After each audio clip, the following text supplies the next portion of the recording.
ஜெயலலிதா இன்றைக்கு ஆட்சி செய்து கொண்டிருப்பது எதற்காக தெரியுமா? அவருடைய சுயநலத்திற்காக.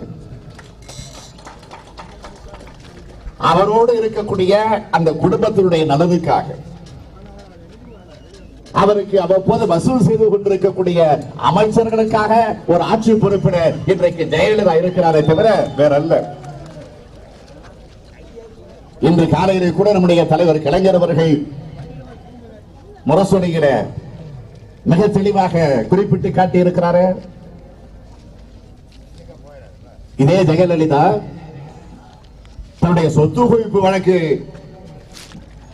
அதற்காக எத்தனை முறை தடை உச்ச நீதிமன்றத்திற்கு சென்று தடை உத்தரவை பெற்றார்.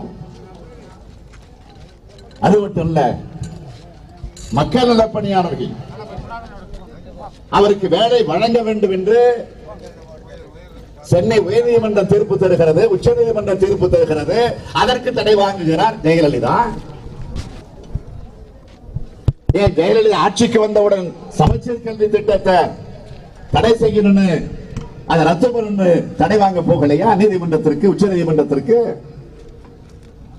தன்னுடைய சுயலாபத்திற்கு, அரசியல் நோக்கத்தோடு அதற்கெல்லாம் தடை வாங்குகிற முயற்சியில இன்றைக்கு ஜெயலலிதா ஈடுபடுகிறார் என்று சொன்னால், கேரள அரசினுடைய முயற்சிக்கு தடையானை பெறக்கூடிய நிலை ஏன் ஜெயலலிதாவுக்கு வரவில்லை என்ற அந்த கேள்வியை தான் நான் இந்த போராட்டத்தின் மூலமாக கேட்க கடமைப்பட்டிருக்கிறேன்.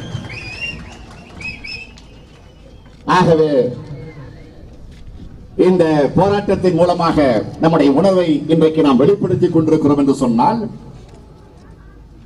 இங்க உங்க அனைவரின் சார்பில்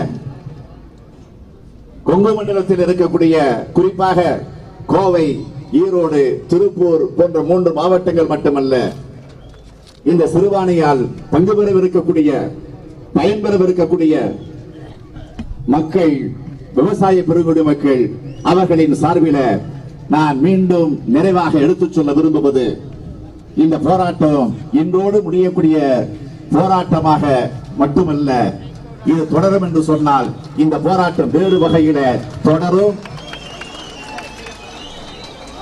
அந்த சூழ்நிலையை உருவாக்காத நிலையில உடனடியாக மத்திய அரசு இதில் தலையிட வேண்டும். அதற்கு மாநில அரசு அதை அழுத்தம் தரக்கூடிய சூழலை ஏற்படுத்தி தர வேண்டும் என்று ஒரு எச்சரிக்கையாக திராவிட முன்னேற்ற கழகத்தின் சார்பில், தலைவர் கலைஞர் அவர்களின் சார்பில், இந்த நிகழ்ச்சியிலே கலந்து கொண்டிருக்கக்கூடிய அனைவரின் சார்பில் எச்சரிக்கையாக எடுத்து வைத்து வாய்ப்புக்கு நன்றி கூறி என்